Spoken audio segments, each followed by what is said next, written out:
Let me know that you can hear me and see me. Type a one in the chat. A one in the chat. I just want to make sure you can hear me and see me. Okay. We are going to talk about Joe Biden's speech. Joe, good old Joe. He went to Howard University and gave this speech. It was supposed to be like their graduation speech, what have you. And it sounded like a political campaign of what since he's running for president again. And I mean, throughout the speech, and I wrote down a few things that he was saying. He wanted to really identify him as a supporter of the Black community throughout the speech. And also, he wanted to make sure he spread that message of fear that white supremacy is trying to get Black folks. That was the whole point of his speech, that white people, the evil white man is trying to get you Black people, and your voice matters, which it does. I'm not saying Black people voices don't matter, but this whole imagination of white supremacy is trying to ruin you and ruin the Black community, that I think that's something that shouldn't, message of fear he shouldn't have even said that.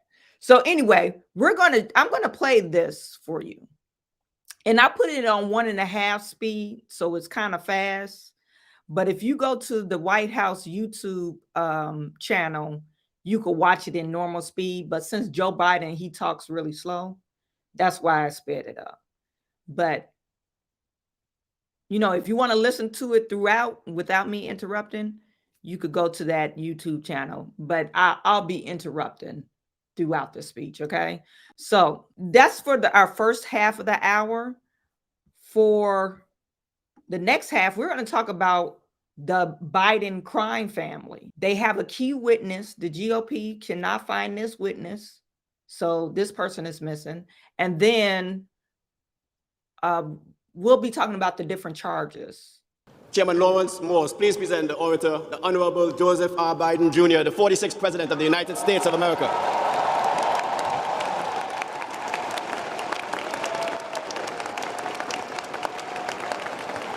The Honorable Joseph R. Biden Jr., revered statesman and committed champion of justice, gracious guardian of humanity, noble patron of peace. You stand in truth, power, integrity, and are blessed in the glory of God. You are number one on the global stage as the 46th President of the United States, a magnificent commander-in-chief, expertly leading America in making monumental innovations and passing legislation to improve the quality of life for all. Moreover, you stand firm and focused in achieving productive results and significant solutions, born of a sincere desire to leave an awesome legacy for our beloved nation. Admired for your sound analytical intellect and open embrace of all, your popularity on both sides of the aisle of the United States led to your illustrious reputation and outstanding service of 36 years as a Democratic senator from Delaware, beginning at the tender age of 29. Look, I don't know why they said popularity both sides of the aisle. He is not popular on both sides. He's not even popular on his side of the aisle. Joe Biden is not popular. Like, what are you talking about? Why are you making this up? Okay, I know because you guys invited him, which was a total big mistake. Howard University ought to be ashamed of themselves. Now, I know, what's her name? Kamala Harris, that's her alma mater. But, like, really, why would you invite the president? And he gladly accepted because he's pandering to these Black folks. And look, all the Black folks is like, woo, yeah, love Joe Biden. Like, come on now. Anyway, let's move forward. On the Senate Judiciary Committee, for 16 years as both chairman and a ranking member, you have been lauded for writing and leading the legislative effort resulting in the passage of the landmark Violence Against Women Act, which provides unprecedented resources for assault survivors and has led to a critical conversation on domestic and sexual crimes across our country. Your concern for your fellow citizens, their health. And they mentioned sexual crimes, but one of the charges that they were talking about in the oversight committee, one of their charges is sexual crimes. They're talking about human trafficking. Isn't that a sex crime? And he's kind of cringy around kids. Joe Biden is cringy around kids, kissing them on the head, grabbing them and forcing them, smelling their hair. That's real cringe attitude. So what are you talking about sexual crimes? Like he's a fear front combating sexual crimes. He's probably one of the main contributors to sexual crimes. But anyway, moving forward. Health, education, opportunity, environment, and total welfare as the 47th Vice President in the Obama administration and now as a leader of the free world is marked by the same tenacity and stellar success that you have demonstrated throughout your legislative career and life. Making good on another of your campaign promises and achieving what... Look at, y'all see Felicia Rashad. She's a professor there, and I think that's her alma mater. This is Felicia Rashad, way in the back with the golden ropes around her neck. Throughout the whole speech, she did not clap one time. So, they'll zoom up and zoom and, make a wise shot throughout the speech. I want you guys to pay attention to it. Your predecessors could not. You signed into law the historic $1 trillion bipartisan infrastructure bill, providing sorely needed funds for public works projects to keep America moving forward. Heeding the call to serve the whole of this nation, you are truly walking the walk in all areas. The American Bar Association reported that more than any other Oval Office holder, you have nominated and secured confirmation of more women and racially diverse attorneys to the federal bench, totaling some 68 black, Latino, or Asian Americans to date, with Justice Ketanji Brown Jackson as the most high-profile first black woman in the U.S. Supreme Court. Ketanji Brown, what's her name? Ketanji Brown Jackson. She's a Supreme Court justice. She doesn't even know what a woman is. So I don't even know why they're clapping about that. Around about Mother's Day, you're clapping for a person that don't even know what a woman is, regardless if she's black or white. It doesn't matter what color. She doesn't know what a woman is. You continue to deliver on the three pillars identified at the start of your presidency: the battle for the soul of our nation, the need to rebuild our middle class, the backbone of our country, and a call for unity to act as one America. A native of Scranton, Pennsylvania, you grew up in Claremont, Delaware, graduated from the University of Delaware and Syracuse Law School before serving on the Newcastle County Council. Your wife, a lifelong educator, Dr. Jill Biden, has been by your side through tragedy and triumph for 46 years as you have raised 3 adult children, Hunter, Bo, and daughter Ashley. And Hunter is your criminal kid. They said if you got more than 2 kids, one of them gonna be a criminal. Hunter, yeah, that you should be very proud. Hunter is going to take you and your family down. Be very proud of that guy. Joseph Robinette Biden Jr., Howard University is most honored and pleased to name you a favorite son of the capstone as we salute and hold in our highest esteem your unmatched record for justice, empowerment, and the peaceful advancement of humanity throughout the world. We revere, commend, and proudly applaud your magnificent life of leadership and contributions that will inure to the benefit of America and the global community for time immemorial. It is with heartfelt respect and immense pride that we honor you on the historic occasion of our 155th commencement as orator, conferring upon you the degree Doctor of Letters, honoris causa. Congratulations and Godspeed.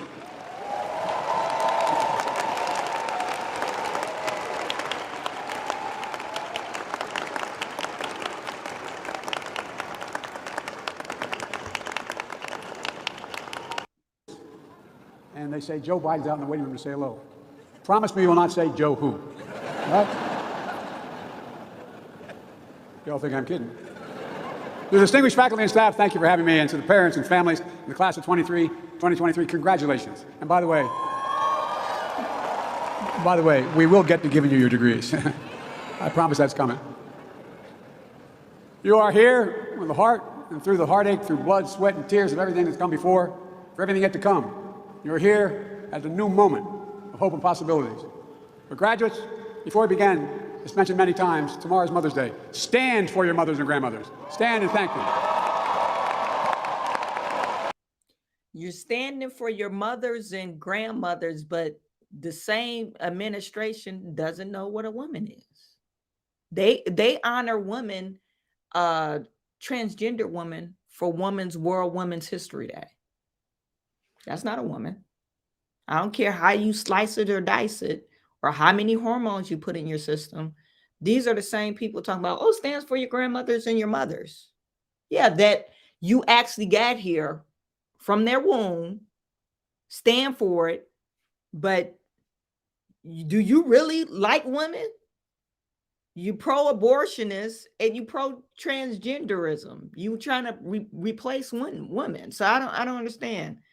Yeah, you want to honor women, but then you look throughout the speech, he's going to talk about, oh, I made it easier for transgender having equal rights of who they identify as, or transgender care.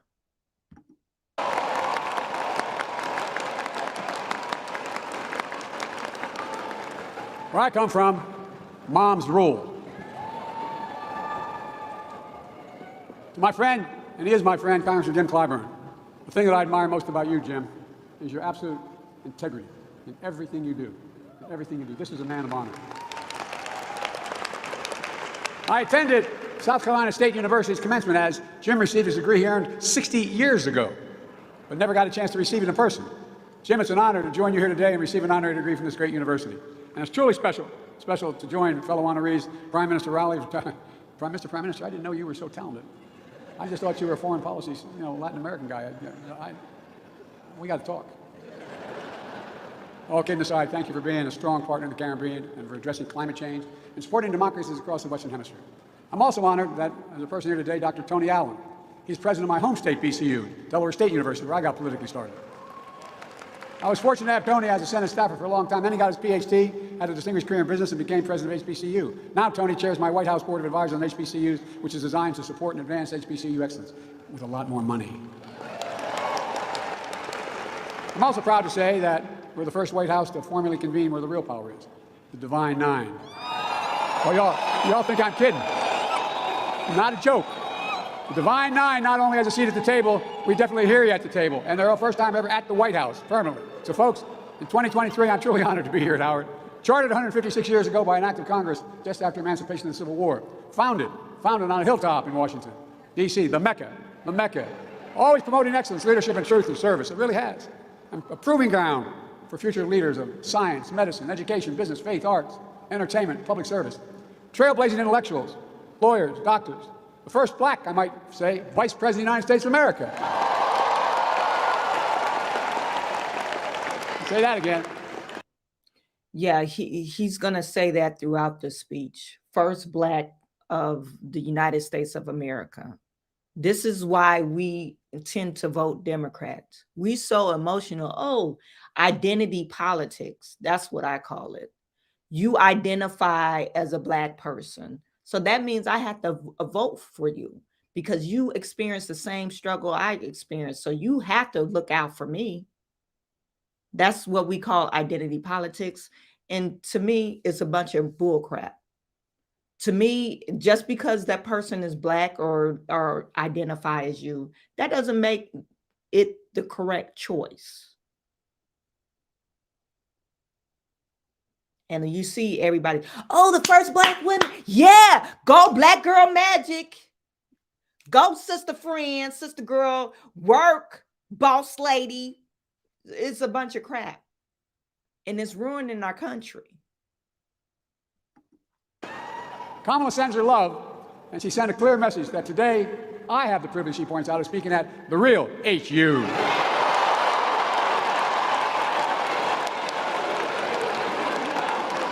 Now you realize that's going to cost me at home. There's enormous pride in this university. Founded in the verses of Howard Anthem, and I quote, reared against the eastern sky, proudly there on hilltop high, there she stands for truth and right, sending forth her rays of light. It matters. It matters. It matters. We're living through one of the most consequential moments in our history, with fundamental questions at stake for our nation. Who are we? What do we stand for? What do we believe? Who will we be? You're going to help answer those questions. Let me take you back to January 2009. I stood in Wilmington, Delaware, on the train station of Amtrak, carrying my folder, waiting to be picked up by a guy named Barack Obama. Oh, yeah. Another black guy that made it. I would stay because I'm down with the people. This is a bunch of shenanigans to me. But this is what they signed up for. And I'm surprised. Anyway. The first black man elected president of the United States. I was there to join him as vice president on the way to historic inauguration in Washington. A moment of extraordinary hope. But also as I stood there, and this is the God's truth, I couldn't help think about another day I stood there. It wasn't much more than your age. I just got out of law school. I'd gone to work for a big firm, but my state, because of when Dr. King was assassinated, my city parts were burned to the ground. We had a very conservative governor. He stationed the National Guard in every corner with drawn bayonets for 10 months. I quit and became a public defender. I used to have to introduce my clients. No, that's not so noble. I had to interview my clients down at the Wilmington train station when they were arrested. On the east side, that's where they'd be taken. In the aftermath of the riots that burned Wilmington following his assassination.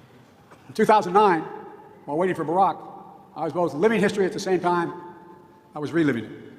A vivid demonstration when it comes to race in America. Hope doesn't travel alone. It's shadowed by fear, by violence, and by hate.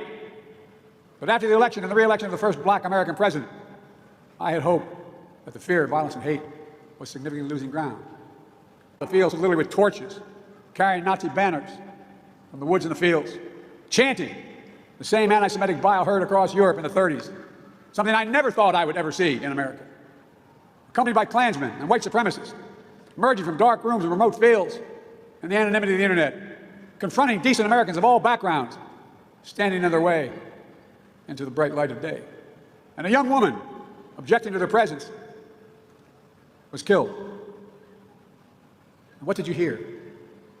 That famous quote when asked about what happened. The famous quote, "There are very fine people on both sides." That's when I knew, and I'm not joking, that's when I knew I had to stay engaged and get back into public life.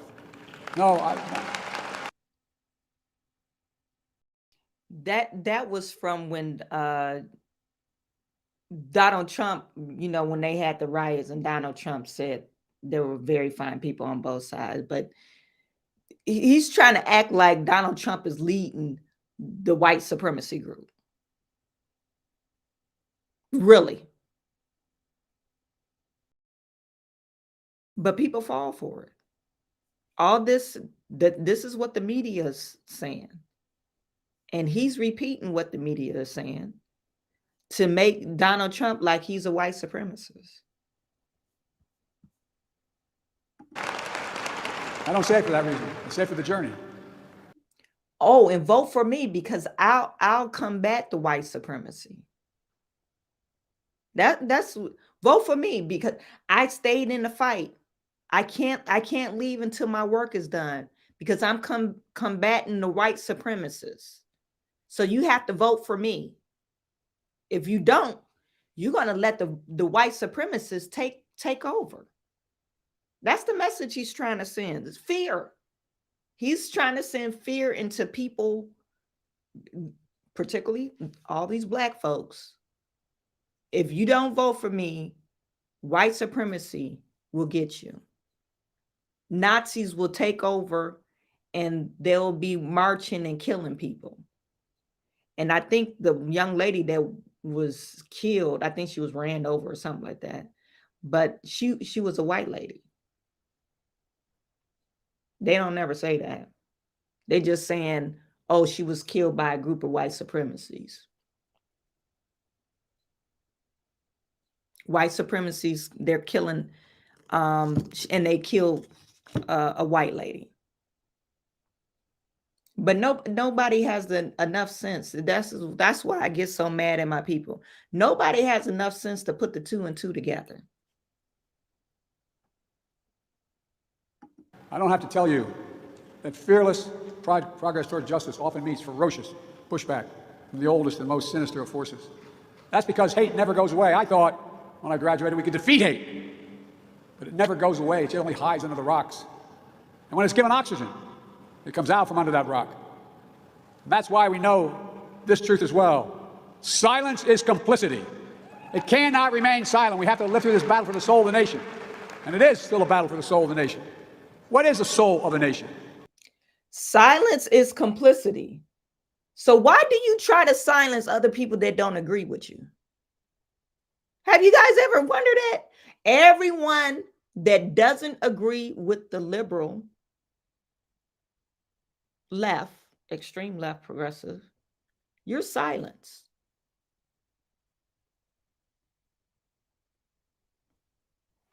We don't agree with you, Joe Biden. But we're on a daily basis, we're silenced. Even in the White House press room, people ask combative questions or questions that ruffled your feathers. You silence them. Matter of fact, you don't even take questions. But your White House press secretary, she silenced them. So what are you talking about? Silence is complicity. You want us to be complacent with your rhetoric, this nonsense that you're doing, not only to America, but to particularly the Black community. Well, I believe the soul is the breath, the life, the essence of who we are. The soul makes us us. The soul of America is what makes us unique among all nations. We're the only country founded on an idea, not geography, not religion, not ethnicity, but an idea. The sacred proposition rooted in Scripture and enshrined in the Declaration of Independence that we're all created equal in the image of God and deserve to be treated equally throughout our lives. While we've never fully lived up to that promise, we never before fully walked away from it. We know that American history has not always been a fairy tale. From the start, it's been a constant push and pull for more than 240 years between the best of us, the American ideal that we're all created equal, and the worst of us, the harsh reality that racism has long torn us apart. It's a battle that's never really over. But on the best days, enough of us have the guts and the hearts to stand up for the best in us, to choose love over hate, unity over disunity, progress over retreat, to stand up against the poison of white supremacy, as I did my inaugural address, to single out as the most dangerous terrorist threat to our homeland is white supremacy. White supremacy. Did you guys hear this? White supremacy is the most dangerous threat to our democracy in America. No, immigrants are. I'm sorry if you're an immigrant. I'm talking about illegal immigrants. The border right now, they're letting in 10,000 people a day, illegals. 10,000, and they don't love America. They just want to suck up on all your resources. That's the dangerous threat to your democracy. That's the threat.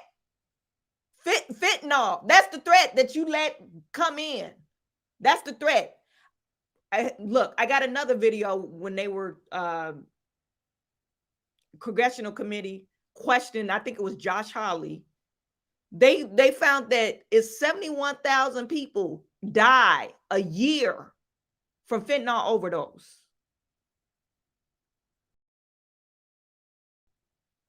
Senator Kennedy, he said 71,000 people die a year over fentanyl. That's the threat to your democracy. It's not white supremacy. How many white supremacy killings have we had? It hasn't been in the thousands. Put it in the chat. Let me know, what's the threat to our democracy? Is it illegal immigration, fentanyl, drugs that some of the political officials are bringing into the country too? We're talking about, hey, let's get real here. Threat to our democracy is not white supremacy. And then we're talking about guns. No, it's illegal guns. And crime. What's riddling the black community? What's killing all these black kids and black people? Black on black crime. Is that white supremacy? No. Has nothing to do with white supremacy. That's what I said. This shit is just it makes me upset. Excuse me if I'm using these words, but it's just pandering, and they're like, "Oh yeah, look, white supremacy! Oh my God, it's real!" Like, what are you talking about? What are you talking about? Does anyone know a white supremacist? Look, does anyone know a racist person? Like, I'm not, and I'm talking about blatantly racist person. I'm not talking about, oh, I'm racist because I don't know, I'm unintelligent of other people. No, blatant racist. Have you ever came across to somebody that's racist? Even police officers. Have you ever experienced blatant racism or white supremacy? I haven't. I had a little boy call me the N-word on the bus when I was a kid. But otherwise than that, blatant racism? No. Did somebody chase me down the street saying, "Oh, we're gonna kill you, N-word"? No, I haven't experienced that. I haven't experienced a cop pull me over. Yeah, they got smart, but they weren't racist. I took it as like maybe they having a bad day. You know what I'm saying? So let me know. Put it in the chat. White supremacy is the very threat of our democracy. We need to nip white supremacy because that's the largest threat that present to us today in America. That is white supremacy. Put it in the chat. To me, it doesn't make any sense.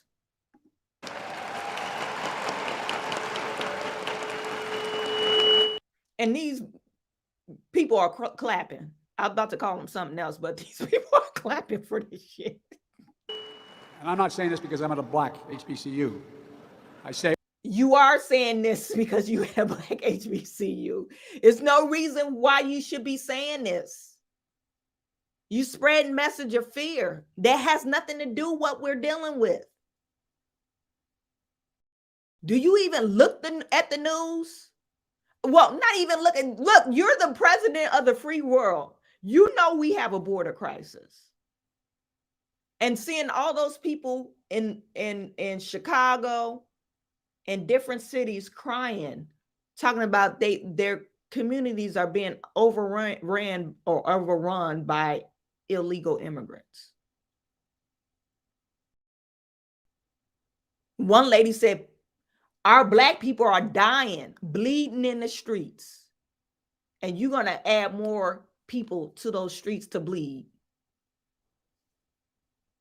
Wherever I go, to stand up for truth over lies, lies told for power and profit, to confront the ongoing assault to subvert our elections. Truth over lies and profit. What are you talking about? And you under investigation, you and your son. One of them revealed, one of the attorneys revealed that they received $130 million wired to different bank accounts within the Biden family over a course of 2 years. $130 million. And Joe Biden act like he clean. No, he's not. Because in these emails, they revealed that Joe Biden and Hunter Biden and some other Biden was talking about sharing the office space. Going into bed with another Chinese person. But the Chinese government, end up arresting him. This is not made up. And we're gonna look at that video, but this is not a made up charge. Press our right to vote. That assault came just as you cast your first ballots in 20 and 22. Record turnouts. You delivered historic progress. I made it clear that Americans of all backgrounds, have an obligation to call out political violence that has been unleashed and emboldened. As was mentioned already, bomb threats at this very university. Political violence that you guys, like liberals, political violence, what are you talking about? You're the ones who's holding the gun to the political violence. People don't agree with you. You call it, you're attacking, you're steering people the wrong way because they don't agree with you. They don't agree with your talking points. They don't agree with your political ideology. And you threat the violence. Or silence people because they don't agree with your political ideology. And HBCUs across the country. To put democracy on the ballot, to reject political extremism and reject political violence, protect fundamental rights and freedom for women to choose, for transgender children to be free, for affordable health care and housing. transgender children to be free. What are you talking about? They're kids. Kids should be worried about playing in school, learning. That's the only thing. They shouldn't be learning about their sexuality. Children. We're talking about children. For the right to raise your family and retire with dignity. To stand with leaders of your generation who give voice to the people, demanding action on gun violence, only to be expelled from state legislative bodies. You demand action on gun violence, but you traded Brittany Griner or Grinner for the merchant of death, the guy who brings all the illegal weapons. He sells illegal weapons. They called him the merchant of death, but you traded him. And you're saying you stand against gun violence, or you want to take action on gun violence? Why didn't you keep him in there? You should have made some other trade.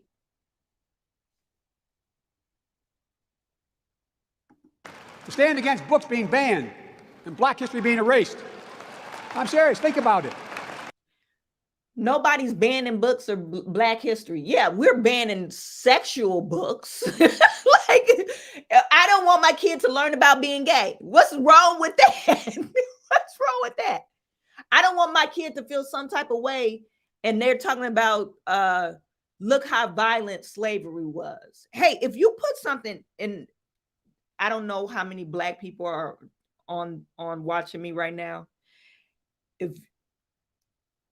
And this is how I feel. When I watch Roots, or I refuse to watch Emmett Till, if you're watching those type of movies or documentaries or whatever, remakes, you will feel some type of way. You will be walking around angry all the time because you've been indoctrinated to hate white people. Why would you want to put that in history books? So your kids could grow up feeling inferior or mad at white people? They wasn't enslaved. Yeah, this is part of our history, but I'm a firm believer. If you want to know the detail of history, you should be teaching your child that. Not some lady that probably don't identify with your culture teaching them that. And if you guys already know, if you've been listening to me, 75% of the teachers are white.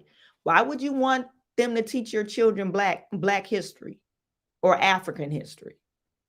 That should be your parents' responsibility. Anyway, moving forward. To stand up for the best in us. And today I come here to Howard to continue the work to redeem the soul of this nation, because it's here where I see the future, and that's not hyperbole. We can finally resolve those ongoing questions about who we are as a nation. That puts strength of our diversity at the center of American life. A future that celebrates and learns from history. A future for all Americans. A future I see you leading, and I'm not, again, exaggerating. You are going to be leading it. Again, let's be clear. There are those that don't see you and don't want. You know who's going to be leading? Not white people, not Black people, but Venezuelans. Literally Venezuelans. They're coming to America in droves, and they're trying to give them the right to vote so they will be able to come to this country and take it over. Like holding up the Venezuelan flag or the Mexican flag or whatever, and they're saying, oh, this is Venezuela now, because they're coming over here in droves. I'm telling you, that's their plan. They're saying, oh, we want the Black people lead. No, they don't. No, they don't.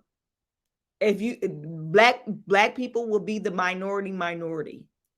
Your votes will not count. That's why they pushing all these.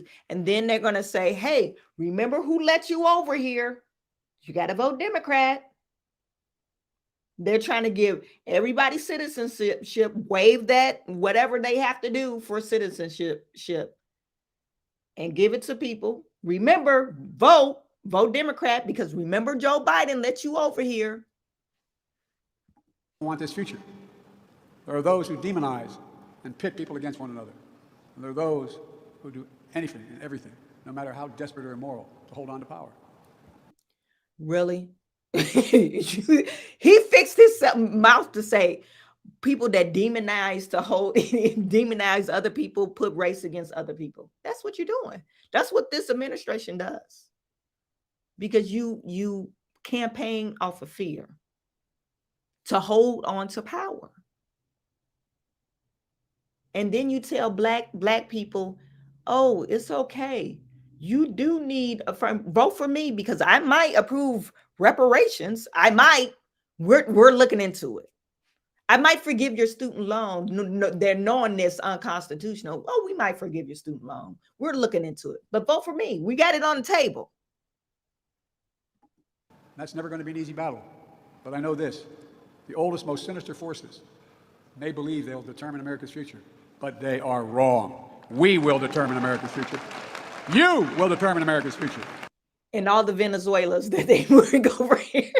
I know I'm laughing about it, but no, I'm literally, if you guys see this, the videos that I've been watching as far as the border, and they had the news report, it's like tons of people they're letting, and we don't know how many people they're letting over. We won't know until after the thing is done. But they're suspecting about 10 to 15,000 people a day is entering this country. So you're not going to look, if you're black, you're not determining the vote. It's going to be the Venezuelans. And that's not hyperbole. No graduating class gets to choose the world into which they graduate. Every class enters the history of a nation up to the point has been written by others. But few classes, once in every several generations, enters at a point in our history where it actually has a chance to change the trajectory of the country. You face that inflection point today, and I know you'll meet the moment. I just think about the many ways you already have. With your voices and votes, I was able to fulfill my commitment to put the first black woman on the Supreme Court of the United States of America. And by the way, she's brighter than the rest. She is one bright woman. Because of you, more black women have been appointed to the federal appellate courts than under every other president in American history combined. And by the way, I mean it. I mean it because of you. Because of you. You turned out. You spoke up. You knew. You showed up and the votes counted. And you made people say, whoa, wait a minute. What price will I pay if I don't do the following? You feel the promise and peril of climate change. Because of you, we're making the biggest investment ever in the history of the world in climate change. Don't ever think your voice doesn't matter. I'm keeping my promise that no one should be in jail merely because of using and possessing marijuana. Their record should be expunged. Just expunged. My student debt relief plan would help tens of millions of people, especially those on Pell Grants. 70% of black college students receive Pell Grants. Many of you, the savings would be significant, and even wiping out student debt completely for some. Listen, another thing I wanted to point out, he talked about not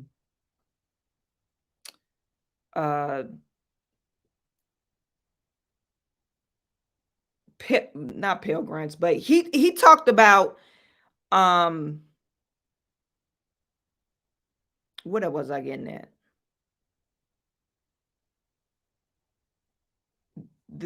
Making the your vote counts and all that stuff.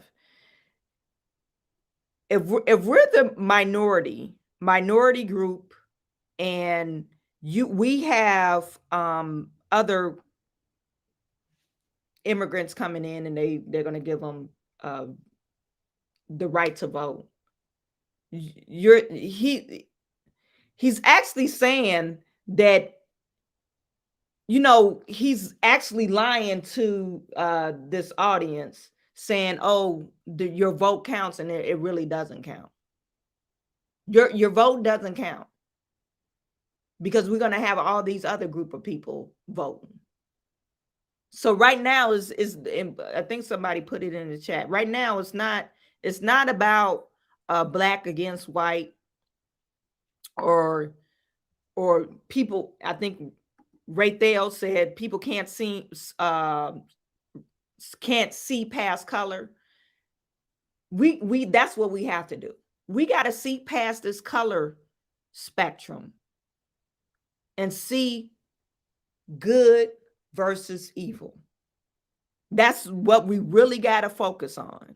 We can't just be like, oh, that person is black. Oh, there's nothing wrong to have pride in yourself or, cheer on for a person that looks like you. But we really got to get past that and see, what are they really telling me? What are they really saying to me? Oh, yeah, I want to get a free handout. But is that going to solve the problems that you face? Because you got a free handout. Oh, that money will really help me. But still, your community is still riddled with crime. We have to see past that color. It has to be past that. We have to get past that, because if we don't, we're going to be in the same, even a worse state that we are now.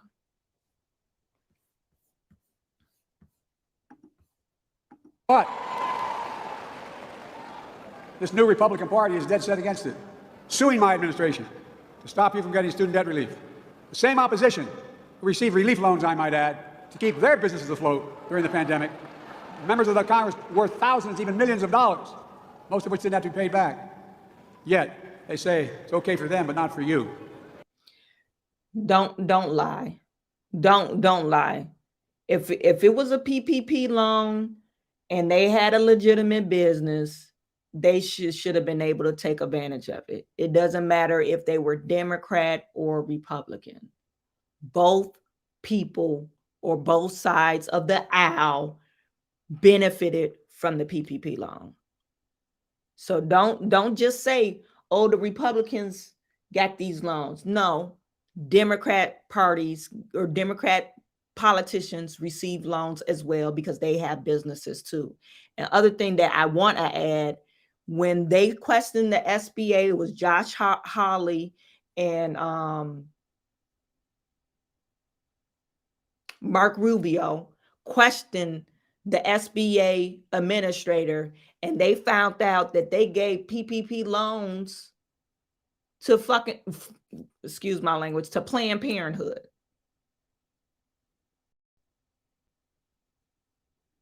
Did you hear me? They gave PPP loans to Planned Parenthood.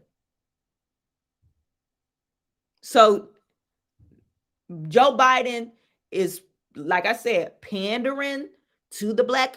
Oh, Republicans don't want you to get these relief for the student loan debt.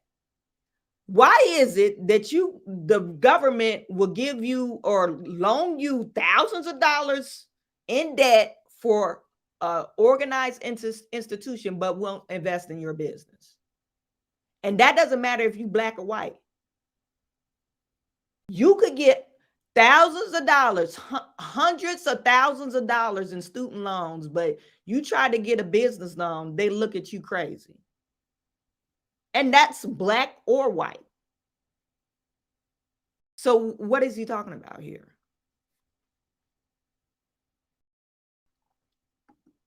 I find it outrageous.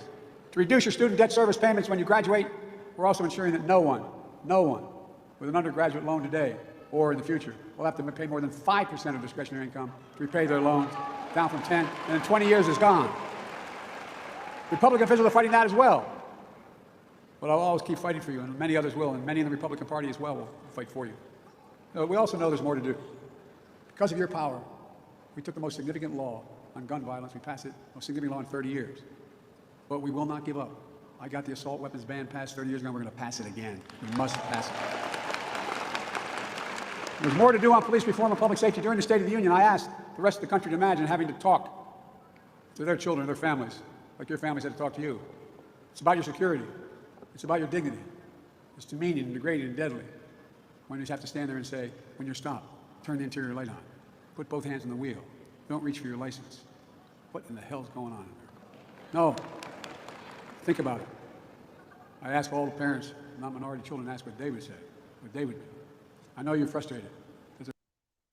You should be teaching your kids, it doesn't matter black or white, to respect authority.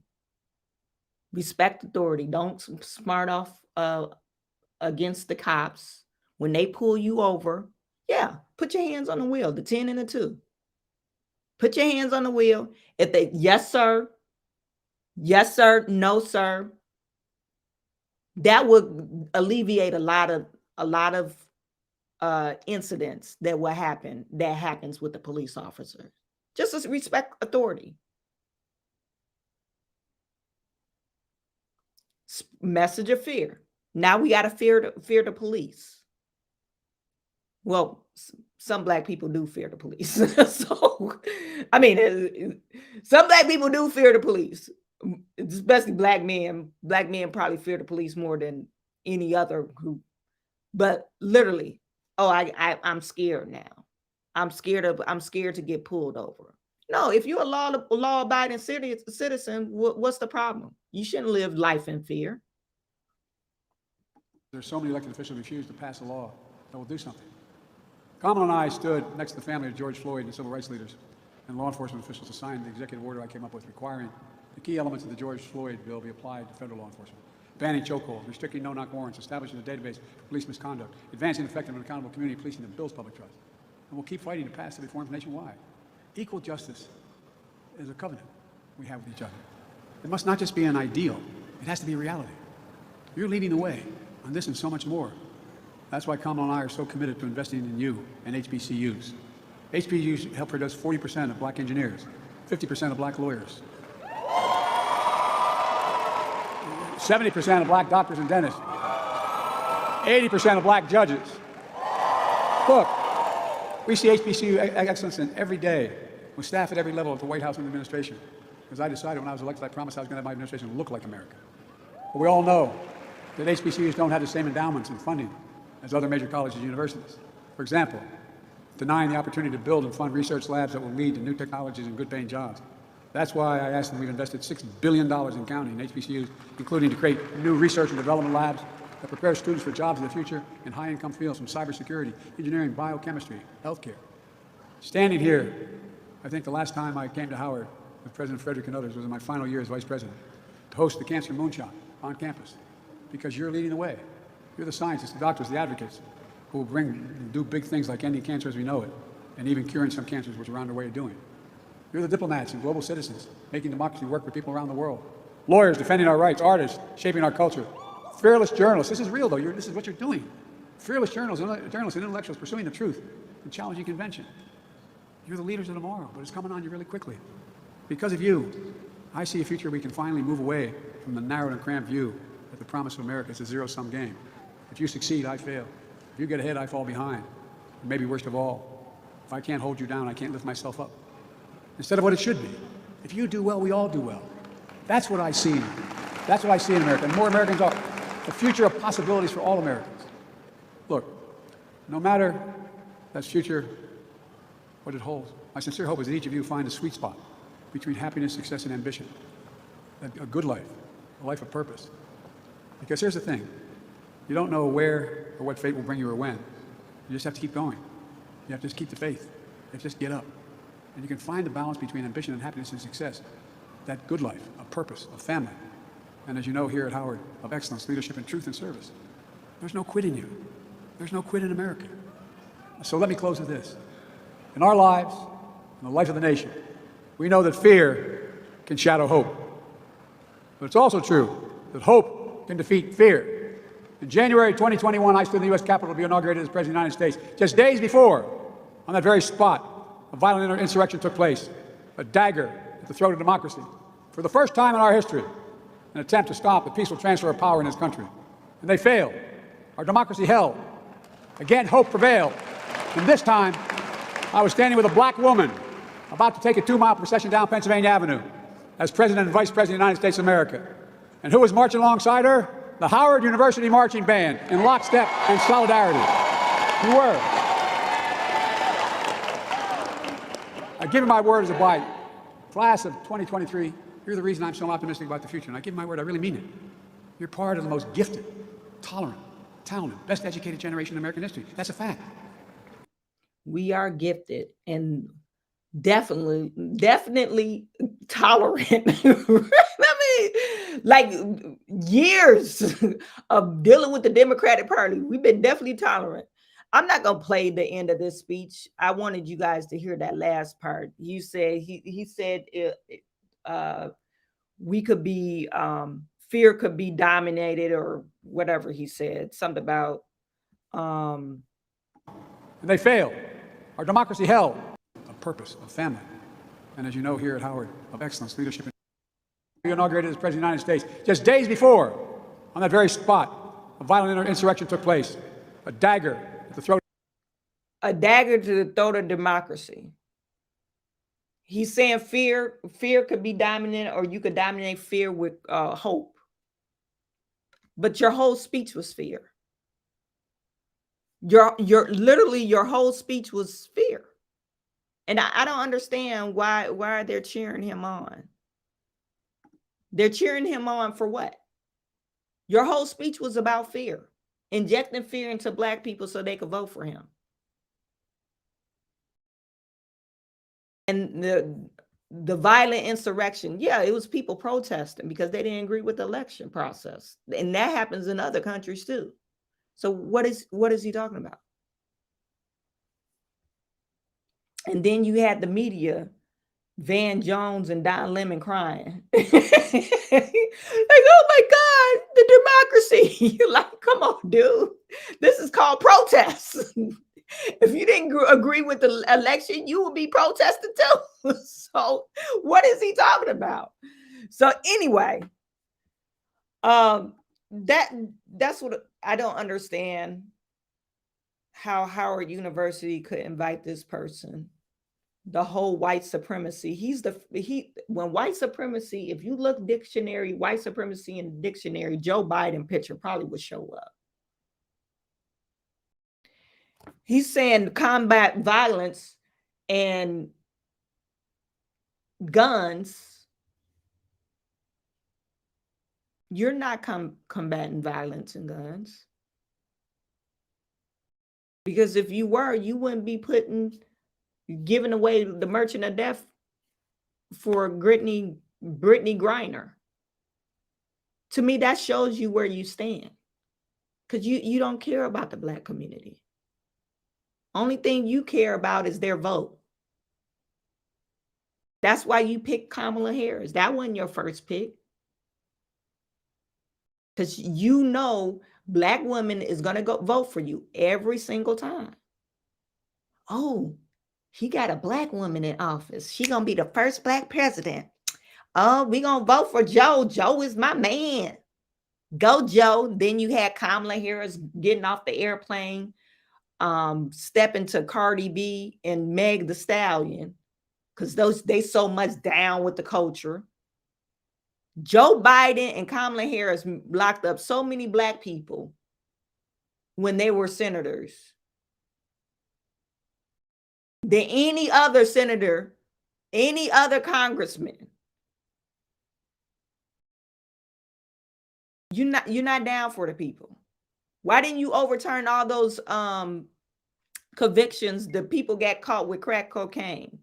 Why didn't you overturn those convictions? You get less sentence for having cocaine versus crack. And cocaine is more potent than crack. Look up the 1980 crime bill. Joe Biden wrote that.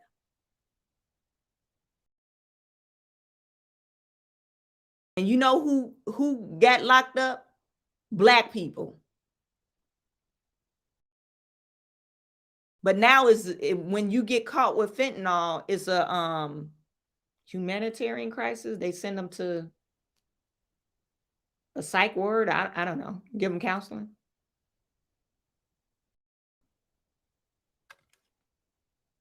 But you're trying to protect. You're saying you're trying to protect people, and then our borders are open, and you don't want nobody to know that. The borders are open and you letting in convicted people are wanted in different countries for sex trafficking, rape, murder, drug trafficking. These are the people that they're letting in, that they're claiming to seeking asylum. Yeah, they claim they're seeking asylum so they could escape their government.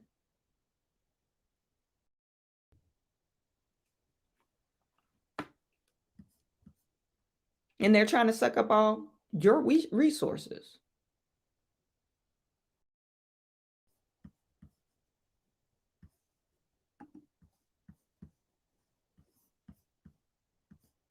I just don't understand it. I don't understand why black people don't understand that.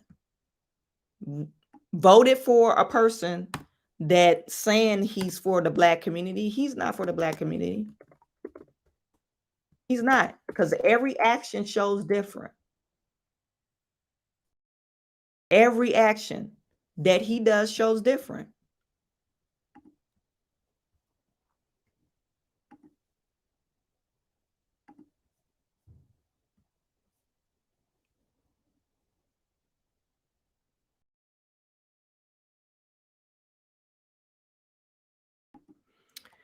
So our next half of the video,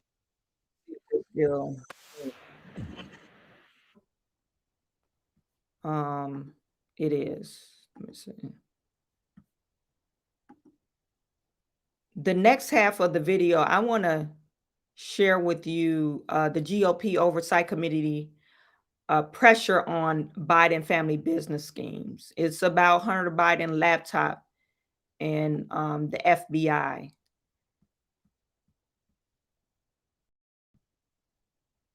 Let me see.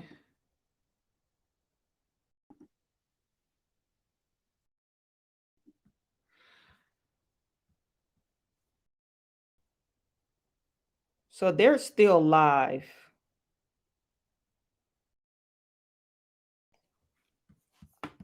So we're going to go and pull this up.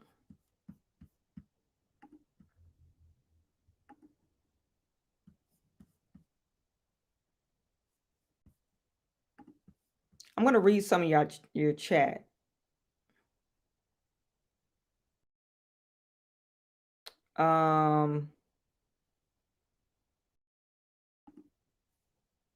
Kenneth Grasser says fear buys votes. Yeah, it does. Fear does buy votes.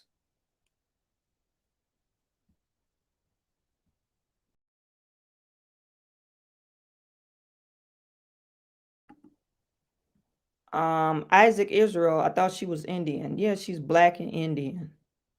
Or maybe she is Indian.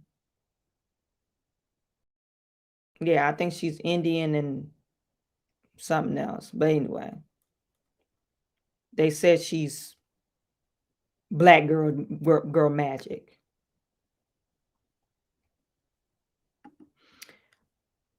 I think, Kenneth, you're being sarcastic. I mean, Chicago, we need more crime. I guess so.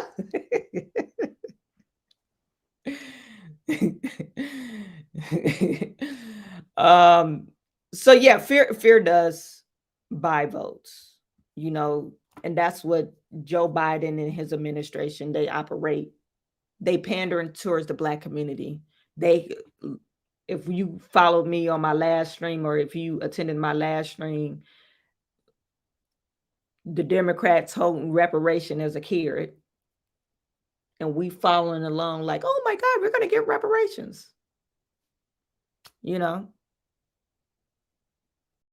says you're telling black people white supremacy is the greatest threat, is everywhere, when it's not. It's just really ridiculous. Now, this is still live, so some of the stuff that they're talking about, we probably missed. But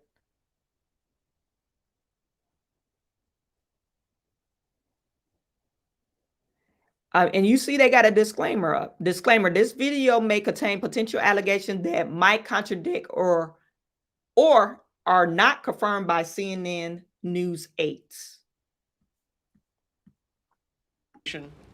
So far. I also want to encourage more people to come forward and let them know that their information will be kept private and confidential. To my Democrat colleagues, I want to say that this investigation will continue to move forward. Do you want to continue covering up the Biden's influence peddling schemes when the evidence is being placed right in front of you? With or without Democrat support, we will continue working to deliver the answers, transparency, and accountability that the American people deserve. I now turn to Andy Biggs, who will provide some information. Thank you, Chairman Comer. We appreciate your leadership on this very, very significant issue to the direction of this country, and we appreciate your leadership and appreciate my colleagues who are here today, and also the great staff that has done such incredible work on behalf of this committee in reviewing these records and helping us to obtain them. Thank you. And thank you to those of you who are here from the media today. So when we talk about the Biden family and associates, I think it's important for the American people to understand what we mean when we're talking about these associates. What are we really getting at? First, they use them as vehicles to move money directly into Biden family accounts. Why is that? It's because they were looking to obfuscate and hide where the money was coming from. For example, the Bidens used their associate Rob Walker to bring in millions of dollars from China and Romania. Walker's limited liability company, Robinson Walker LLC, paid Hunter, James, Hallie, and others in the Biden network more than $2 million after foreign money hit his account. 1/3 to the Bidens. That was the pattern. For example, on March 1st, 2017, only 2 months after Joe Biden left office, Robinson Walker received a $3 million wire from State Energy HK Limited, a Chinese entity. The next day, 1/3 of that money, $1,065,000, went to the bank account in Abu Dhabi of the company EEIG, which was controlled by James Gilliatt, another Biden associate. Over the next 3 months, Robinson Walker LLC sent 16 incremental payments to over 5 different Biden accounts totaling $1,065,692. This included payments to James Biden, who received 5 wires and over $50,000, who did no discernible work to earn that money. 1/3 to Gilliard, 1/3 to the Bidens. What was State Energy HK Limited? That is a second class of Biden associates, the people from whom the Bidens conducted business. State Energy HK Limited was a company controlled by Yi Jianming. Yi was a Chinese billionaire who was reportedly the former Deputy Secretary Counsel for an international outreach arm for the People's Liberation Army. It's called the China Association for International Friendly Contact. According to a U.S. agency, that organization is a platform for deploying undercover intelligence gatherers. Chairman Yi started an energy company called CEFC, China. Yi explained in a speech to the committee that the committee has obtained and translated into English that CEFC China's vision is very simple. It is to obtain overseas resources and serve the national strategy. Not U.S. national strategy, Chinese national strategy. And Chinese national strategy is Chinese Communist Party's strategy. Yi was close to Chinese President Xi Jinping and welcomed at least one foreign president to Beijing with Xi. The DOJ has referenced Yi and CEFC in a scheme bribing African leaders. The other Chinese national I'll mention now is Gong Wendong, who did work for Yi in America. When Yi needed to do business in America, he often looked to Gong Wendong. The amount of money Yi was sending to Gong Wendong was staggering. From June through August of 2017 alone, Yi transferred to Gong Wendong in America more than $130 million. Yi met with Hunter Biden in February 2017 and gave him a diamond reportedly worth tens of thousands of dollars as a gift. In August of 2017, Yi, through Gong Wendong, opened up a business with Hunter and James Biden called Hudson West 3, based here in Washington, D.C. And Hunter wanted to get Joe Biden's keys to the office, and they could all share office space together, according to an email verified by the Washington Post. But things didn't go as planned because the Chinese detained Yi in March of 2018 for fraud. In an email to Gong Wendong and another associate, Hunter tried to explain away the last year of doing business together. This is an email that has also been verified by the Washington Post. Hunter wrote, and I quote, I am not in a joint venture with CEFC. I'm not partners with CEFC, and I'm not employed nor funded by CEFC, close quote. But Hunter was funded by CEFC, as Ms. Mace will explain. I'm extremely concerned about the President's connections to these individuals he was supposedly meant to share office space with, and is denied knowing anything about these transactions and these business dealings, and also is denied receiving any money for himself or his family from Chinese connections. That has been proven to be a lie. And I'll yield back, Mr. Chairman. Thank you. Thank you, Mr. Speaks. Next we'll have Ms. Mace. Thank you, Chairman Comer, for your leadership. In less than 100 days of subpoena power, this has been one of the most in-depth investigations the House Oversight Committee has ever had in recent history. And I would hope that the media here today would put as much attention and interest and focus on this as they have a former president. For years, the left has said, no one is above the law. Well, put your money where your mouth is and prove that, because the American people do not trust the federal government. They don't trust Congress. They don't even trust current presidents because of the kind of possible and alleged corruption that we see at every level of government, and no one is ever held to account. I try to call the balls and strikes regarding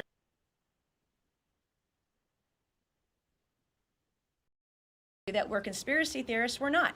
What we're proving to you today is showing you actual bank records, actual evidence of shell companies and businesses. There are more businesses and more Bidens involved that we knew of. You have to issue more subpoenas because every time we turn over a rock, there's more information. There's more possible corruption. There's more possible allegations that need to be investigated.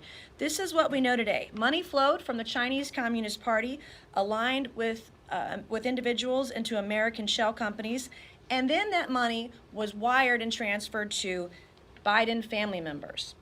This could be the most corrupt scheme in American politics, where a sitting vice president, where we saw members of his family, 9 members so far, there may be more, that were enriched from countries all over the world. And we're providing more information about Romania today. We know about China. We know that the president denied this during an election in 2020, continues to deny it to this day. And we want everyone held accountable if they have violated their oath of office. We shouldn't have folks that are in office that are betraying their oath of office. We shouldn't have people in office that are betraying their country. If they're paying loads of cash to their family members from adversaries of ours around the world, it's wrong, whether you have a Republican or a Democrat by your name.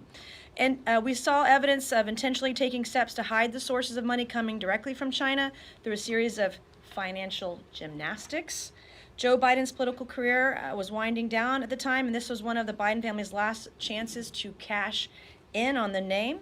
We have evidence of Chairman Yi Jinping, who is believed to be affiliated with Chinese Communist Party intelligence organizations and has even been accused of gathering intel for Communist China.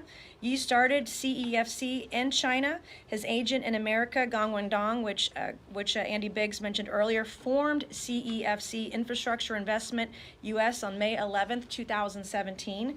On May 18th of 2017, Dong used one of his Chinese companies, Shanghuaxin, to fund CEFC infrastructure in an attempt to hide the source of the money. And you see this pattern repeated over and over and over again. On June 30th, 2017, Shanghai Huaxin sent $10 million from China to CEFC infrastructure. Then on August 4th, 2017, CEFC infrastructure wired $100,000 directly to Hunter Biden's own corporation, Owasco PC. Hunter's Owasco also received $500,000 from another entity affiliated with Yi, State Energy HK Limited. State Energy HK appears to be part of Yi's personal slush fund to potentially commit bribery and launder money. The Chinese Communist Party affiliated entities may have bought influence with the Bidens that they couldn't get otherwise, and obviously for good reason. These alleged layering schemes are repetitive. They knew what they were doing, they knew how to do it, and they did it multiple times all over the world. If it looks complicated and sounds complicated, it was intentionally made to be complicated so you could not follow the money. And what we're trying to do today is show you how to follow the money. The Committee of Oversight, we need to pursue the Chinese relationship with the Serbian politician Vuk Jeremic, who first attempted to introduce Yi to the Bidens in 2015. From August 2015 to June of 2016, State Energy HK paid Jeremic's company $3 million. When Jeremic ran for UN Security General, who did he turn to? It appears he turned to Hunter Biden. On June 16, 2016, Jeremic wrote to Hunter asking if he could meet with the Vice President's National Security Advisor, Colin Kahl, related to the elections for UN Security General. The meeting appears to have happened because on July 2nd, 2016, Jeremic informed Hunter that my meeting, quote, with Colin did not last very long, but it didn't go too bad, I think. What is suboptimal is that the Office of the Vice President seems to be outside the decision-making loop on the UN Security General elections issue. These people didn't come to Hunter Biden because he understood world politics or that he was experienced in it, or that he understood Chinese businesses. They wanted him for the access his last name gave them. Access to the Chinese Communist Party they couldn't otherwise get. In March of 2017, the same Chinese company that sent $3 million to Vuk Jeremic sent $3 million to one of Biden's associates, who siphoned off 30%. As Annie Biggs mentioned, we see that repeated over and over again. Siphoned off 30% or $1 million to Hunter Biden, James Biden, Hallie Biden, why she would need that, and an unknown Biden bank account. The committee has written to Vuk Jeremic and Rob Walker, but they have both refused to cooperate with the Oversight Committee. The Biden family needs to answer for this, and the DOJ needs to get off its ass and investigate. We've done the work for them so that they can't screw it up now. If these allegations, any of these allegations are proven true, then someone with the last name Biden needs to be charged, prosecuted, and maybe spend a little time in prison to take into account and responsible for the actions they've taken today. Also, as mentioned by the chairman, I want to thank you, the legislative priorities we have of our committee. This is not a witch hunt. This is not a conspiracy theory. If there are anti-corruption laws that need to be made stronger, we will also do that. And I appreciate your time today. Thank you, Mr. Chairman. Next we have Representative Armstrong. Well, thank you, Chairman Comer, and thanks for everybody for all the hard work. One of the common responses we hear about this investigation is that it all happened after Joe Biden left office. But that is before he moves forward, this is why I think Joe Biden is really trying to run for presidency again. You know, he's not really that competent as far as his mind. He's not in the right state. He's not mentally equipped. I use those words. So he needs to run for office again so he could pardon his son and whatever family that's involved with this. I don't think this is a witch hunt. I really don't think this is a witch hunt. I think they got substantial evidence to prove that the Biden family is corrupt. And I think if they get the witnesses and if the Department of Justice do their job, I would expect to see some charges being brought to Biden's family. So I think that's the main reason why Biden he needs to be back in office again, so he could pardon his family. That is not true. I'm going to detail a specific set of payments made to members of the Biden family from Gabriel Popovich during Joe Biden's time as vice president. The committee has obtained the bank records for one of the companies of a close Biden associate, Rob Walker. Walker used his company, Rob. And Joe Biden needs to be impeached. He literally needs to be impeached. Because if you're that intertwined with Chinese communist parties and all that stuff, even if your family is that intertwined with people that you're in bed, you know how they used to say Donald Trump is in bed with Russia. Well, you're in bed with the Chinese communists. So what are you talking about? Like, quote unquote, they said Donald Trump. They really never brought any evidence about Donald Trump. But right now we have substantial evidence against Joe Biden and his family. It's not he say, she said stuff. This is hard evidence against Joe Biden and his family. So he needs to get impeached. Robertson Walker LLC to receive money from foreign companies. He then sent the money to various Bidens, including Hunter Biden, James Biden, Hallie Biden, and another Biden account. Walker's LLC received 17 payments from Bladen Enterprises Limited. The first payment was made in November of 2015, and the last payment happened in May of 2017. 16 of the 17 payments occurred while Joe Biden was vice president. Bladen Enterprises is affiliated with Romanian businessman Gabriel Popovich. Popovich is a Romanian businessman who, at the time of these payments, was subject of a high-profile corruption investigation. In fact, he was convicted of one such obstruction charge in 2016. Popovich's company paid Walker LLC just over $3 million. And like clockwork, Walker dispersed approximately $1 million of that money to the Bidens. If that sounds familiar, it should.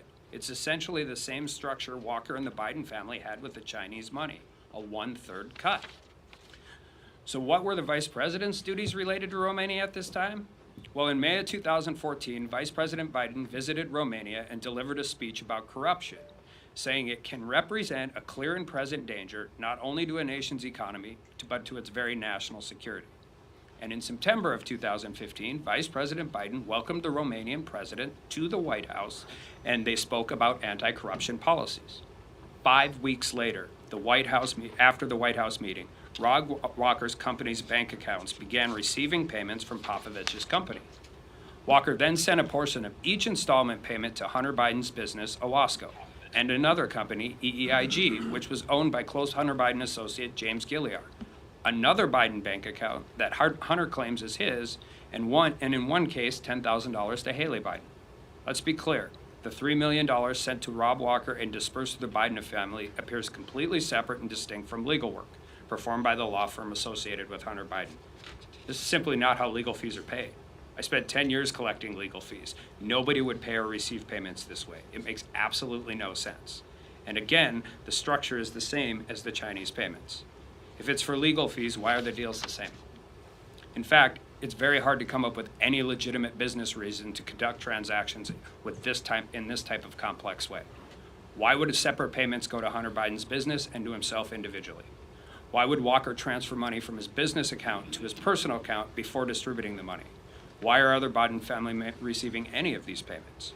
We need to understand more about this $3 million deal. But it's clear that the pattern shows two separate foreign countries paid millions of dollars through Walker, of which the Biden family received a 1/3 cut. These payments, their timing, the complexity of the money transfer for transactions all warrant further investigation into a possible influencing peddling scheme. This is simply not how legitimate business is conducted. And the fact that Vice President Joe Biden was lecturing the Romanian people about corruption while his family was being paid over $1 million from a Romanian businessman who was being prosecuted for corruption would be laughable if it wasn't so troubling. Long time ago, I had a client got stopped. He had $50,000 in cash, 11 burner phones, and a bunch of pawn shop money tickets in his car. And when he came in to see me and I took him as a client, I said, "You have a problem." That is easy to understand.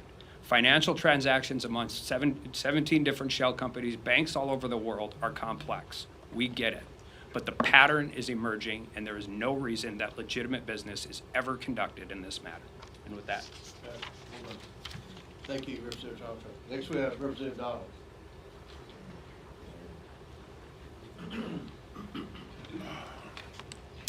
Thank you, Chairman. Thanks for being here, everybody. Look, a couple things. First, what we're seeing here, what we're witnessing with the Biden family, frankly, is just a web of concealment, of deception. A lot of people would say corruption. But let's be very clear. You have this many companies involved, this velocity of transactions, size of transactions. Like my colleagues have said, this is not how normal businesses operate. I had the ability with Chairman Comer and other members of the committee to go over to the Treasury building and review documents. And having read those documents, one thing became pretty crystal clear, that there were many people who had serious questions about the transactions and about the velocity of these transactions, and they either get very, very deep into concealment, hiding money, shifting money, and for the purpose, we don't know, because one thing everybody in this room and the American people definitely know is that the Biden family doesn't really have a business. There is no business structure around this family except politics. And since Joe Biden has spent decades in the Senate, served 8 years as vice president, and is now president of the United States, and the family's getting money from various countries and foreign businesses, through various shell companies and this web of LLCs. I mean, guys, you in the press, this is easy pickings. I'm giving you Pulitzer stuff here. Like, all you have to do is literally look at our memo and see the level of detail upon which they have created this. And it's very, very frustrating. We have now been able to clearly see that the Biden's associates, like Rob Walker, Eric Sherman, as has been discussed, created at least 16 companies while Joe Biden was vice president of the United States. 16 companies created while he was vice president. Now the list is 20, and as we continue our investigation, that list is growing. And like I said before, the question is to serve what purpose? And the purpose of all these companies being created is to conceal money that the Biden family has been gaining because Joe Biden has been sitting at the upper echelon of our politics for almost 5 decades. That is the entire purpose here. Here's an example of what I mean. You have Rosemont Seneca Partners, Rosemont Seneca Advisors, Rosemont Seneca Technology Partners, RSP Holdings, RSTP2 Alpha, RSTP2 Bravo, Rosemont Seneca Thornton, Rosemont Seneca Bohai. I want to make sure I pronounce it right. Bohai, Bohai. And the list goes on and on. Cycling through this many companies serves no legitimate purpose. And as somebody who actually worked in banking, I did that long before I came here. Whenever there was like this many companies just laying all over the place, and you see wire transfers and cashier checks over here going to random members of the family for no apparent purpose at the size and velocity at which all of this was being conducted, the only logical conclusion of a financial professional is you are concealing money. Let me restate this. You are concealing money from either the IRS or from credit agencies or from other people in general. The only reason you set up a structure like this. Some of these companies were connected to Hunter's personal professional company, Oswego, or Skinny Atlas, Scale Atlas, however you want to pronounce it. And the list goes on. And Mr. Biggs, he talked about Hudson West 3 and some of those other issues that were going on as well. One thing I want to make sure is that all of this has happened and Joe Biden is aware. Nobody in this room can logically sit here and say that the president of the United States had no idea that these companies were being formed while he was vice president of the United States. And I will add you, he was probably in better mental shape then than he is today. You know, I'll throw that out there. And so what this committee is going to continue to do is pursue this investigation. We are going to continue to document, and we're going to provide that information to all of you in the press. So to help you, and frankly, you know, like Congresswoman May said, and probably help the DOJ along with their investigation. One quick note, it's interesting that the Department of Justice has been investigating Hunter Biden for quite some time, and we seem to just never really get anywhere. And so I think that's also interesting as well. I wonder what's going on at the Department of Justice. But that being said, the bottom line is there is no real business here. None. And let me also say this, because I know there are many in this room who wanted to go down all the various schemes that our colleagues on the other side of the aisle accused the former president of. Be very clear. The former president actually had a business, very big business. You could say it was his name, you could say it was his buildings, you could say it was wine, you could say it was branding, you could say it was The Apprentice, but he had a very big and legitimate business, which everybody in this room clearly knows and understands and can point to and say, that's the thing, that thing over there. Yeah. Joe Biden has no business except his position in politics. And it is the requirement of this committee to investigate that. We're going to continue to do that, and we're going to let the facts speak for themselves. Thank you, Mr. Chairman. I look, you have to appreciate Congressman Donalds. You have to appreciate him because he's always told it like it is, hard facts. I mean, not to take away from the other individuals or the other representatives and congressmen and lawyers that followed the money trail, but he laid it out in layman's terms.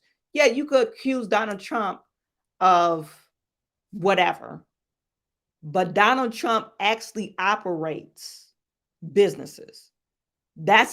He's a businessman, a legitimate businessman. Now, you might not agree with some of his tactics or whatever, but he's actually a legitimate businessman and he has big businesses.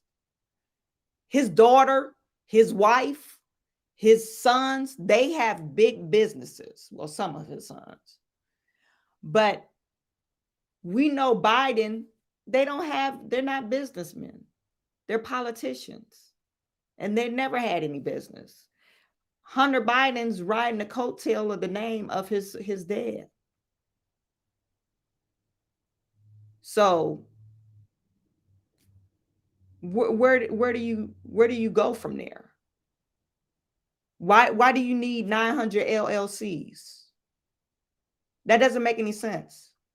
I've been in business for quite some time. I only have 5 LLCs? But people that just don't form LLCs just out of nowhere.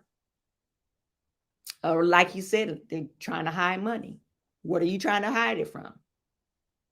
Who are you trying to hide it from? So you gotta really pay attention to what they're trying to tell us. They criminalize or try to criminalize Donald Trump, but Joe Biden is clean. No, he's not. He's dirty. He's a dirty politician. And like I said, you can't tell me he didn't know anything about it.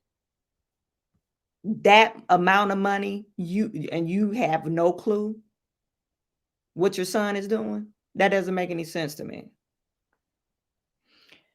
This last video I want to share with you, this is from Fox News.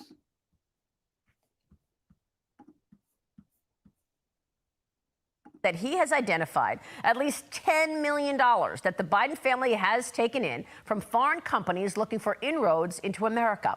Comer reporting that at least 9 members of the Biden family received income from foreign sources, with attempts made to conceal those large financial transactions through a web of LLCs, or limited liability companies, which accepted the wire transfers and then transferred them to Biden family members. Also, Chinese nationals were among those involved in hiding the source of the money. Chairman Comer also revealing that the Biden family received $1 million from a corrupt Romanian businessman, while then Vice President Biden pledged to clean up corruption in Romania. Despite the 36-page report laying out the details on how the Biden family operated its foreign business enterprise, the mainstream media either ignored or outright dismissed the story. Following the report's release on Wednesday, none of the 3 major news networks, ABC, CBS, or NBC, devoted a second to the story during their evening newscasts. Meanwhile, major news publications, instead of conducting investigative journalism into the Biden's business activities, they quickly brushed off the report, despite there being no actual product or business that House Republicans could identify as a reason for family members to be paid by these foreigners.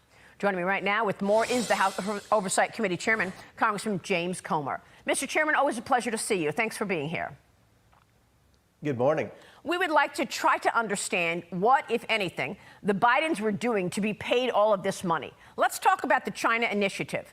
As soon as Joe Biden entered the White House, when he started his term as president, he canceled what was the China initiative, an initiative that happened under Trump and Secretary Pompeo. Did he get paid for canceling the China initiative?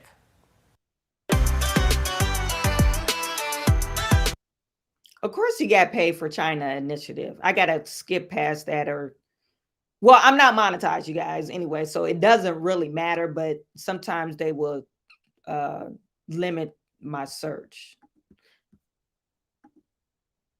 Oh, shoot. Why did they do that?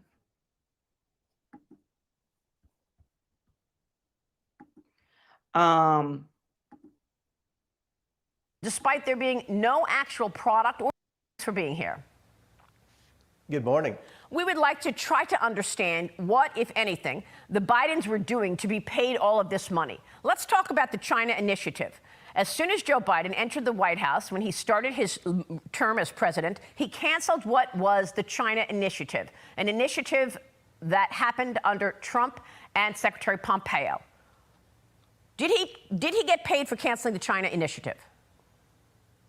Well, this is one of the policy decisions that Joe Biden made that makes no sense. The China Initiative was an FBI operation that was investigating a spy ring in our colleges and universities, which just about every major university president in America would admit there's a problem. China sends students over here. They want to volunteer to be in our research and development programs, and they steal our intellectual property and send it back to China. This has been happening for a decade. Every university president knows it. But when Joe Biden became president, one of the first things he did was cancel the China Initiative because they said it was racially profiling these Chinese students in the United States. Now, why would he do something like that when every major company in America complains about China stealing our intellectual property? That's one of the biggest issues we have with China. And yet Joe Biden took China's side and put China first and America last. Now we find out his family received millions and millions of dollars from the Chinese Communist Party. It sure looks fishy to me, Maria. Well, I have been told that it's $600 to $800 billion that corporations in America lose because of this this theft of intellectual property by the Chinese Communist Party. So you're right. Corporate America has been outraged by the theft of intellectual property. But I want to get to something even more important potentially here, and that is this cover-up. You have spoken with whistleblowers. You also spoke with an informant who gave you all of this information. Where is that informant today? Where are these whistleblowers? Well, unfortunately, we can't track down the informant. We're hopeful that the informant is still there. The whistleblower knows the informant. The whistleblower is very credible. And all we're asking the FBI with respect to the Form 1023 is, what did you do to investigate this allegation? And they send us back a very patronizing letter basically saying, just trust us and don't worry about it. I mean, this is a pattern of behavior by the FBI that would suggest there's been a cover-up for many years with respect to the Biden influence peddling. And the media will try to defend Biden and say, well, influence peddling is a cottage industry in the United States. Well, first of all, it shouldn't be. And secondly, no president has ever been accused of the things that the Biden family's been accused of at a time when we have a country like China that's a huge threat to our national security, not just, as I mentioned earlier, stealing all of our research and development, intellectual property. They're also building up their military. They've got a cyber attack unit that's superior to anything that we can defend against in the United States. And they continue to buy industries all around the world that put America at risk. Hold on a second, Congressman. Did you just say that the whistleblower or the informant is now missing? Well, we're hopeful that we can find the informant. Now, remember, these informants are kind of in the spy business, so they don't make a habit of being seen a lot or being high profile or anything like that.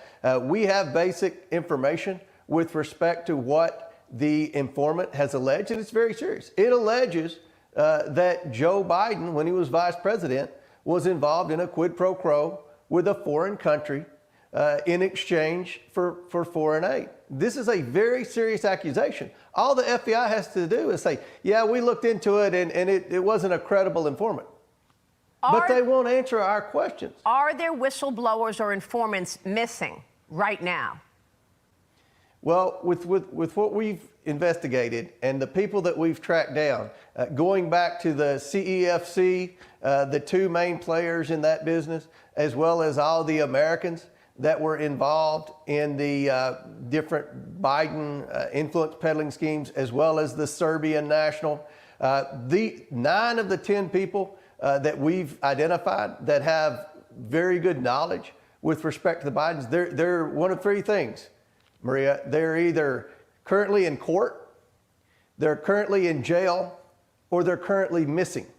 So it's of the utmost importance that the FBI work with us to be able to try to identify what research they've done, what investigations they've done, because we have people that want to come forward, but honestly, Maria, they fear for their lives. Not only are the Biden lawyers and the Biden White House intimidating them, the media is trying to intimidate and discredit them.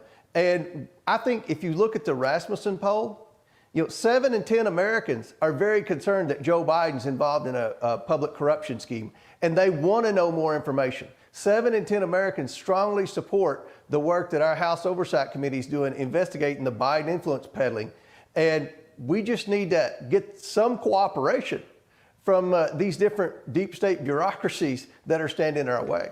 This is absolutely extraordinary, and it is stunning that some people are missing that you need to prove this. Who in the White House is intimidating these people? Do you know?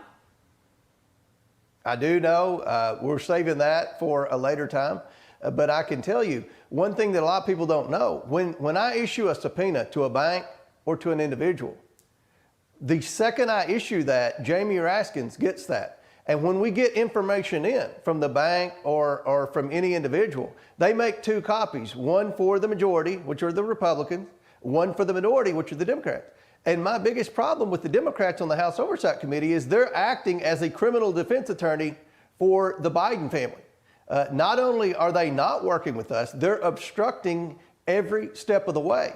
So the hurdles that our committee is having to overcome with the Democrats on the committee, with the Biden big dollar criminal defense attorneys, with the power of the White House, with the Department of Justice, with the FBI, there are a lot of obstacles. But I think what we produced this week, this 38-page memorandum, was pretty solid evidence that we've been able to accumulate, showing that Joe Biden lied when he said his family never took money from China, showing that the media got it wrong when they said none of these payments were ever made while Joe Biden was in office, and then naming 9 Biden family members that received money. None of this was ever known before. So we presented the media with something they weren't used to, especially when Adam Schiff was leading the investigations. We produced evidence. Yes, we know that, and we are trying to understand who specifically is intimidating these people and why are they missing. What are you going to do at this point? If the FBI says we're not going to give you that document and you actually subpoenaed it, what is your next step? What can you do? Well, we're going to end up in court, and I think we have a very compelling case in court to be able to win. But that's the strategy from day one with these Biden attorneys. You look at even when the January 6th committee, which I don't consider a legitimate committee, but they had subpoena power. They subpoenaed a lot of people, and it ended up in court. And you know how slow the wheels of justice turn in America. So we're going to end up in court. It's just very frustrating and very disappointing that we're going to have to spend taxpayer dollars in court to get information that we shouldn't have any trouble in the world getting from our government. Yeah, is there anything you can do to move this along quicker? You're going to have to file suit soon, right? We're going to move it along as quick as we can. Yeah, well, that's the judicial branch of government. We're the legislative branch. We're taking the executive branch to the judicial branch to try to get information that we should have already received. Just stunning. A stunning breaking news story this morning that some of these people now may be missing. Mr. Chairman, we're certainly going to be covering and reporting your findings. Thanks very much. Hey, Sean. Well, there you have it, folks. The key witness is missing.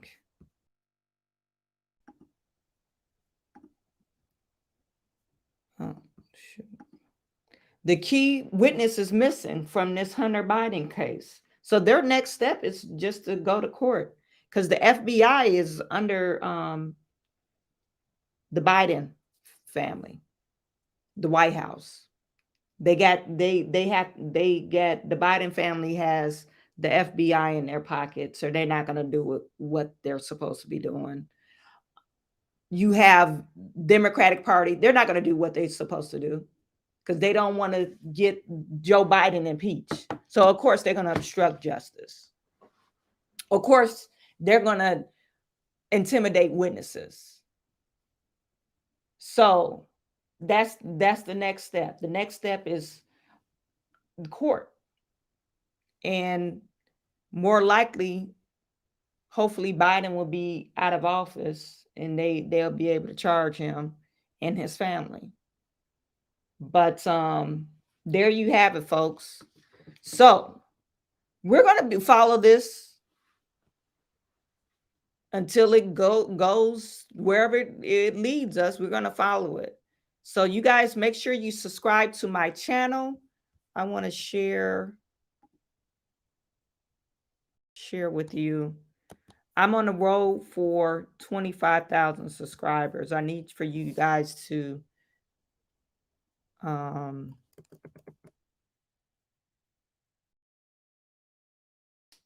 make sure you like, comment, and share this video.